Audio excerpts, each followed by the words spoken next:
Watch this. Biasa hari ini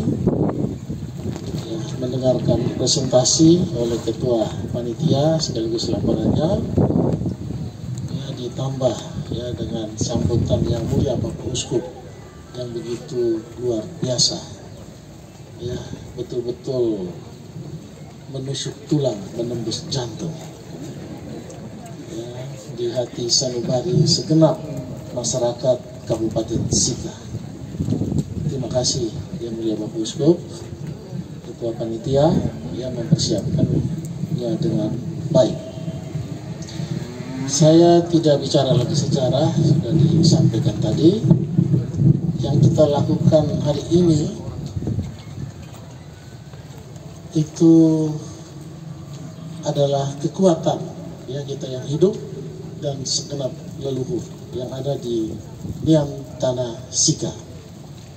Sebagai pejabat politik, sebagai bupati, kami mendapatkan jabatan ini karena dukungan suara rakyat. Sehingga yang saya lakukan dan Bapak Romanus lakukan adalah mendengar dan mendengar.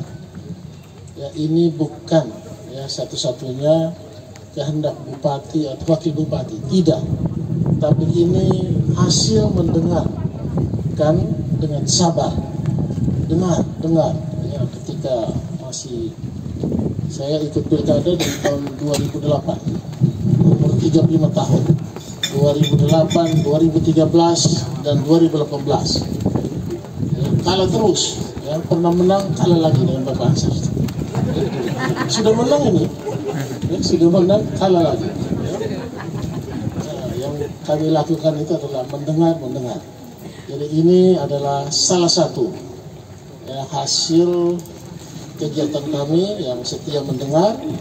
Juga ada kontemplasi, perenungan, mencari informasi.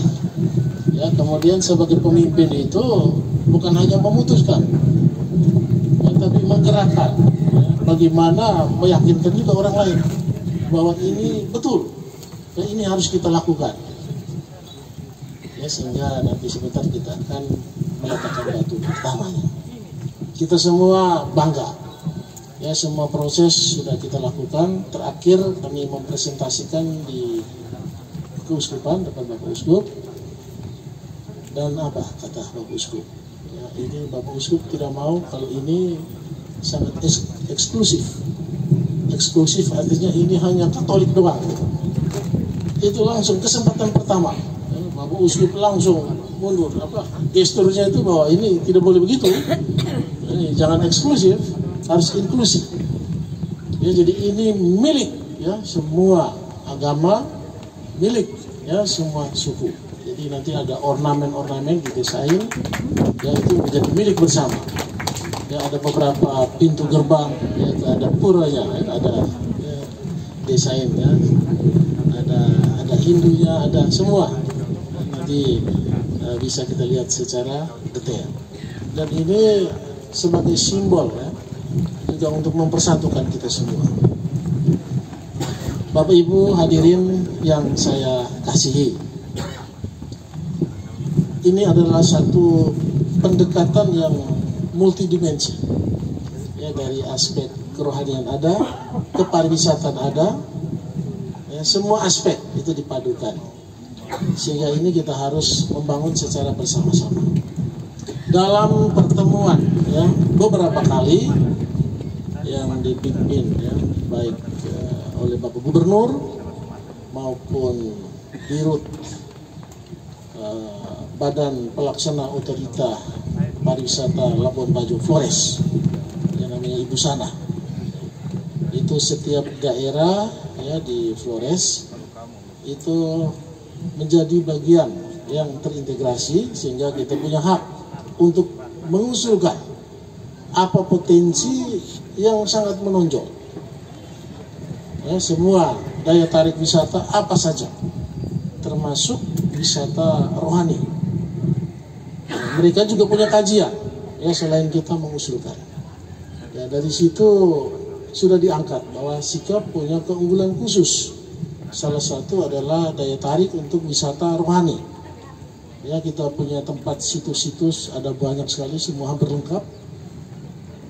Ya, jadi inilah yang didorong sehingga Ibu Sana menyampaikan itu Pak Bupati Sika juga mengusulkan ya apa yang cocok. Sehingga setelah kami berdiskusi ya kami mengkaitkan ya semua ya perencanaan kami sehingga salah satunya adalah ini menjadi destinasi juga. Menara Lonceng Santo Yohanes Paulus II ya di Maumere. Saya sangat senang tadi, luar biasa ya, ini cocok, ini dia berjalan begitu saja ya, karena waktu saya omong di Labuan Bajo saya belum koordinasi dengan Pak Pusku.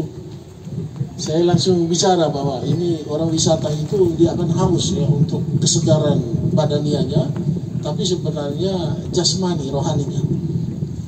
Jadi saya langsung ngomong bilang ini tempat untuk orang bertobat ya, orang tempat untuk pengampunan. Jadi kalau lihat menara ini itu langsung ya hatinya jatuh bahwa saya pasti diampuni. Jadi cocok betul. Kita berencana nanti di lantai 2 itu tempat konseling ya, tempat orang konsultasi untuk berwisata rohani ya, untuk sekedar ya semua unek-uneknya itu disampaikan, mohon pertobatan, pengampunan, nanti akan dilayani di tempat ini. Ya, jadi harapan target saya wisatawan kalau sudah ke Labuan Bajo, dia kalau pikir dosa dia harus ke sini, ya, harus ke Maumere untuk mendapatkan pengampunan. Ya, setelah dirinya merasa nyaman, ya merasa dibebaskan dari beban-beban dosa, baru kembali ke negaranya dalam keadaan yang betul-betul terbebaskan. Ya, jadi dia bangga. Kita berwisata ke Flores, pulangnya jadi bebannya ringan ya, bukan jadi orang suci ya. Maksudnya pulang itu semua unek-unek sudah dikeluarkan dan mulai pembaharuan hidup baru. Saya pikir ini lama-lama dia kalau berbuat dosa lagi datang lagi ke sini. Nah, jadi ini daya tarik, daya pikat yang dia pergi datang gitu.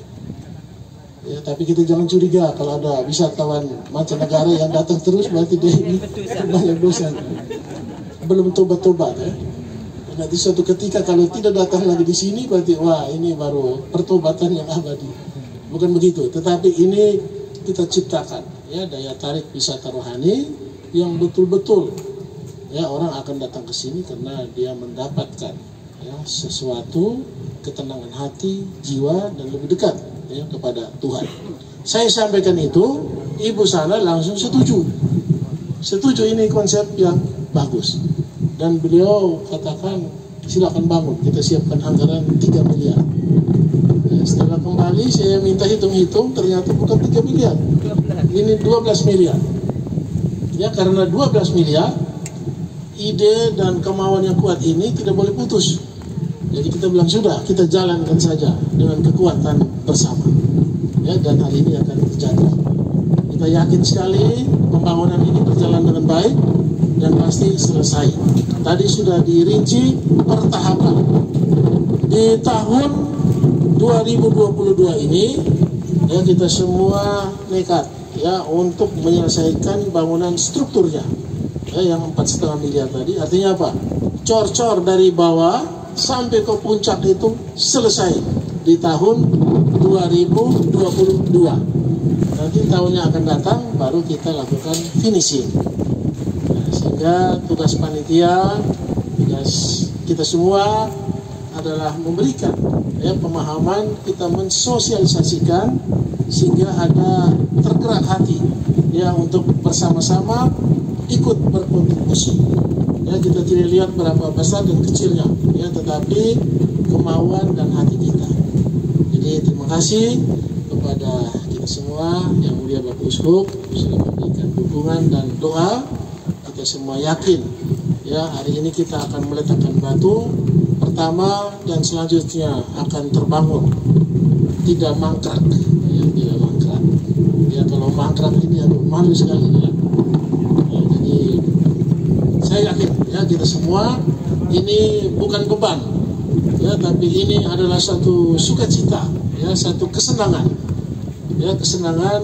Anggaplah ini kita rindu akan Tuhan, kita rindu akan kebersamaan, kita rindu akan cinta kasih, kita rindu akan ketenangan. Tadi Bapak Uskup ya sudah menyampaikan tadi, di dunia yang era informatika, ya semua orang ada apa-apa medsos, ya tidak senang dengan suaminya sindir lewat medsos. Gitu.